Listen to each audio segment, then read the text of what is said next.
তাহলে 23 পৃষ্ঠার কয় নম্বর অঙ্ক সমাধান করছি আমরা? 10 নম্বর অঙ্কের সমাধান করছি। সবাই একটু মনোযোগ দিলে আমাদের বাড়িতে গিয়ে অঙ্ক আর শিখতে হবে না, এখানেই শেষ হবে ইনশাআল্লাহ। ঠিক আছে? দেখো তাহলে আয়েশা এবং আমেনার একত্রে 12,756 টাকা আছে। আমেনার চেয়ে আয়েশার 1,120 টাকা বেশি আছে। কার থেকে বেশি আছে? আয়েশার। কত টাকা বেশি আছে? 1,120 টাকা। আমেনার চেয়ে আয়েশার বেশি আছে। কার বেশি? এখানে অনেকেই মনে করতেছে আমেনার বেশি আছে, না, আমেনার চেয়ে আয়েশার বেশি আছে। আয়েশার কত টাকা বেশি আছে? 1,120 টাকা বেশি আছে। আমাদের বের করতে হবে কি আয়েশা এবং আমেনার প্রত্যেকের কত টাকা আছে, অর্থাৎ আলাদা করে তাদের কয় টাকা আছে। অঙ্কে কিন্তু আলাদা করে দেওয়া নেই, দুইজনের কি আছে একত্রে দেওয়া আছে। যদি সমান ভাগে পেত, কারো বেশি না থাকতো, তাহলে আমরা ওই টাকাটাকে দুই ভাগ করে দিয়ে দিতাম। কেমন? অর্ধেক দিতাম কাকে? আয়েশাকে, আর অর্ধেক দিতাম আমেনাকে। কিন্তু এখানে বলতেছে একজনের কি আছে বেশি আছে। কার বেশি আছে? আয়েশার বেশি আছে। কত টাকা বেশি আছে? 1,120 টাকা। এখন কথা শুনো, এত বড় ডিজিটটা বাদ দিয়ে আমরা ছোট একটা সংখ্যা নেই। ধরো তোমার বন্ধু এবং তোমার 12 টাকা, একত্রে 12 টাকা আছে। কয় টাকা? অনলি 12 টাকা ধরছি। কেমন? এখানে তোমার চাইতে তোমার বন্ধুর 2 টাকা বেশি আছে। কার বেশি? বন্ধুর। তাহলে আমরা ওই 12 টাকাটাকে কেমনে ভাগ করব? আগে যে 2 টাকা বেশি আছে সেই 2 টাকা রেখে দাও। রেখে দিলে কত টাকা থাকে? 10 টাকা। 10 টাকার অর্ধেক তুমি পাবে কত? 5 টাকা। তোমার বন্ধু যেহেতু 2 টাকা বেশি পাবে, সে এই 5 টাকাও পাবে, সাথে ওই 2 টাকাও পাবে। অর্থাৎ রেখে দেওয়ার পরে অর্ধেক টাকা পাবে তুমি। তোমার বন্ধু কিন্তু তোমার চেয়ে আরো 2 টাকা বেশি পাচ্ছে, অর্থাৎ এখানকার 5 টাকাও পাচ্ছে, আবার ওইদিকে 2 টাকাও রেখে দেওয়া 2 টাকাও পাচ্ছে। তাহলে সে পাচ্ছে 60 টাকা তোমার বন্ধু, আর তুমি পাচ্ছ কত? 5 টাকা। আসলে এই অঙ্কটাও এরকম, একটু সংখ্যা বড় লিখছে আর কি। এখানে আয়েশা আর আমেনা কয়জন? দুইজন। এখন আমেনার চেয়ে আয়েশা বেশি পাচ্ছে। কত টাকা বেশি পাচ্ছে? 1,120 টাকা। তাহলে আগে যে বেশি পাচ্ছে ওই টাকাটা রেখে দিতে হবে তার জন্য। তারপর বাকি টাকাটাকে আমরা কি করতে পারবো? দুই ভাগ করতে পারবো। নাহলে দুই ভাগ করা যাবে? যাবে না। তাহলে আমরা কি লিখতে পারি? আমরা লিখবো যে আমেনার কাছে আছে। আমেনা কত পাবে? এটা তো দেওয়া আছে।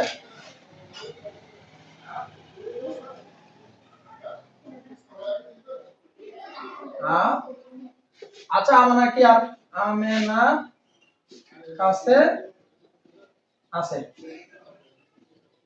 টোটাল টাকা কত? 12,756। সেখান থেকে এই ভালো করে খেয়াল করো, সেখান থেকে কত বাদ যাবে? এটা বাদ দেওয়ার পরে বাদ দিলে এই টাকার অর্ধেক পাবে যে কে? আমেনা। 12,756 থেকে 1,120 টাকা বাদ দেওয়ার পরে এর অর্ধেক পাবে সে। কত পাবে? অর্ধেক পাবে, অর্ধেক টাকা। ভালো করে খেয়াল করো। তাহলে তার থেকে কত আছে আমাদের কাছে? মোট দুইজনের টাকা আছে কত? 12,756 টাকা। এই টাকাটা কার বেশি আছে? আয়েশা। তাই এই টাকা আগে বাদ দিয়ে ফেলতেছি আমরা। বাদ দিলে 1,120 টাকা। এটা যখন বাদ দেব, এখানে যেই টাকাটা থাকবে সেটা অর্ধেক পাবে কে? আমেনা। আমেনা কি আর পাবে? অর্ধেক আমরা কিভাবে বের করতে পারি? 2 দিয়ে ভাগ করে। তাহলে সুতরাং আমেনার আছে, ভালো করে খেয়াল করো, আমেনার আছে। তাহলে এখানে আমরা এখনো বিয়োগ করিনি, বিয়োগটা পরে করব আর কি। বিয়োগ এত। এই টাকাটাকে কয় ভাগ করতে হবে? তোমরা কি বুঝছো? তাহলে আমরা কাজটা এখানে করি। 12,000, এই দেখো 12,756 থেকে 1,120 টাকা বাদ দিচ্ছি। এখানে একক থেকে একক বাদ দাও। 6 থেকে 0 বাদ দিলে কত হয়? 6। এটা 5, 5 থেকে 2 বাদ দিলে কত হয়? 3। এটা হচ্ছে 7 শতকে। শতকের 7 থেকে 1 বাদ দিলে কত? 6। এটা 2। 2 থেকে 1 বাদ দিলে কত? হাজারের 1। তাহলে এই 1 থেকে কিছুই বাদ যাচ্ছে না, যাচ্ছে? যাচ্ছে কিনা? তাহলে কত টাকা থাকতেছে? 11,636 টাকা। এই 36 টাকাটাকে কয় ভাগ করতে হবে? দুই ভাগ। দুই ভাগ করে যে টাকাটা পাবে সেটাই হবে কে? আমেনা। তাহলে এটার অর্ধেক করতে পারবে তোমরা? অর্ধেক করা শিখাচ্ছি কেউ করো। 11,000 এর অর্ধেক কত? 10,000 এর অর্ধেক 5,000, আর 1,000 এর অর্ধেক 500। 1,500। 600 এর অর্ধেক কত? তাহলে এই শোনো, 11,000 এর অর্ধেক কত? 5,500। 600 এর অর্ধেক কত? 300। তাহলে ওই 300 যোগ করে ফেলো 5,500 এর সাথে। 5,800। 5,818। তোমরা কি বুঝতে পারছো? এখন মনে হয় বুঝা নাই অর্ধেক করাটা। আমি আবার বলছি, 11,000 এর অর্ধেক কত? 5,500। 600 এর অর্ধেক কত? 300। তাহলে 5,500 এর সাথে 300 যোগ করে ফেলো, 5,800। 36 এর অর্ধেক কত? 18। তাহলে 5,818। এই টাকাটা পাবে কে? আমেনা। তাহলে এই অর্ধেক আমেনা যখন পাইছে, এই অর্ধেক টাকা আবার কে পাবে? আয়েশাও পাবে। সুতরাং আয়েশার আছে, ভালো করে খেয়াল করো, এই 5,818 এই আয়েশাও পাবে কিনা? সমান সমান পাবে না, কারণ এটা তো বাদ দিয়ে ফেলছি। এখন আয়েশা কি শুধু এই টাকাটা পাবে না আরো পাবে? এটার সাথে কত যোগ করতে হবে আবার? ওই যে 1,120 টাকা ছিল, সেটাও তো তার টাকা নাকি নয়? সেইটা বেশি পাবে বলছে না?